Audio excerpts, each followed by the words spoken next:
देश में चल रहे आरक्षण के मुद्दे पर सुप्रीम कोर्ट के रुख साफ करते ही सोशल मीडिया पर रिजर्वेशन सेफ ट्रेंड करने लगा। यहाँ तक कि इसे लेकर सियासत भी गरमाई हुई है।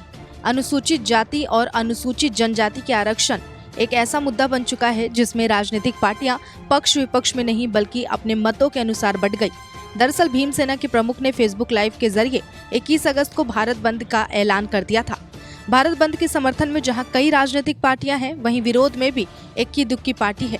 समर्थन में मायावती की बीएसपी, चिराग पासवान की लोजपा आर, लालू यादव की आरजेडी, मुकेश सहनी की वीआईपी, चंद्रशेखर की आजाद समाज पार्टी, जबकि विरोध में जीतन राम मांझी की हिंदुस्तान आवाम मोर्चा है। ऐसे में सवाल उठता है कि 21 अगस्त को भारत बंद के पीछे किसका हाथ है और कैसे माहौल बना कि दलित आदिवासी संगठनों के साथ साथ बसपा भी समर्थन देने के लिए मजबूर हो गई। देश की सर्वोच्च न्यायालय ने 1 अगस्त को अनुसूचित जाति और अनुसूचित जनजाति के आरक्षण को सब कैटेगरी बनाने का फैसला दिया। साथ ही SC/ST आरक्षण में क्रीमी लेयर लागू करने पर भी जोर दिया है। सुप्रीम कोर्ट का फैसला आने के बाद से मायावती SC/ST के आरक्षण के वर्गीकरण के खिलाफ मोर्चा खोल रखा है। सोशल मीडिया से लेकर प्रेस कॉन्फ्रेंस तक मायावती लगातार आवाज उठा रही हैं। इसके पीछे वजह यह है कि SC/ST आरक्षण में वर्गीकरण का मुद्दा बढ़ता जा रहा है। दलित और आदिवासी समाज के लोग सुप्रीम कोर्ट के फैसले से खुश नहीं हैं। इसलिए मोदी सरकार ने भी साफ कर दिया कि SC/ST आरक्षण नहीं बांटेगी और न ही क्रीमी लेयर को लागू करेगी। इसके बाद भी दलित संगठनों की मांग है कि SC/ST आरक्षण को 9वीं सूची में डाला जाए। बसपा भारत बंद के समर्थन में उतरकर अपने कोर वोट बैंक के विश्वास को जीतने की कवायद मानी जा रही है। इसके चलते भी समर्थन में बसपा उतरी है। दूसरी तरफ केंद्रीय मंत्री जीतन राम मांझी ने भारत बंद को अनुचित और नेतृत्वहीन बताया है। उन्होंने आरोप लगाते हुए कहा कि संपन्न दलित झूठी बात कर आरक्षण खत्म करने का भ्रम फैला रहा है।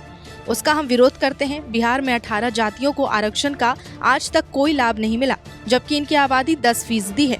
आज तक आरक्षण की समीक्षा नहीं हुई, जो अविलंब किया जाना चाहिए। सुप्रीम कोर्ट के आदेश का पालन किया जाए। उन्होंने कहा कि बिहार और केंद्र सरकार आरक्षण में उपवर्गीकरण लागू करे। बिहार में भी हरियाणा की तरह आरक्षण में उपवर्गीकरण पर वंचित दलितों को मुख्य धारा में लाने का प्रयास किया जाए।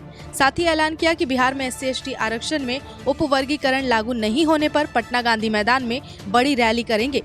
दूसरी तरफ भीमसेना के प्रमुख सतपाल तंबर ने बताया कि उन्होंने 6 साल पहले ही SC/ST एक्ट के खिलाफ सुप्रीम कोर्ट का फैसला आया था तो उन्होंने भारत बंद की घोषणा की थी।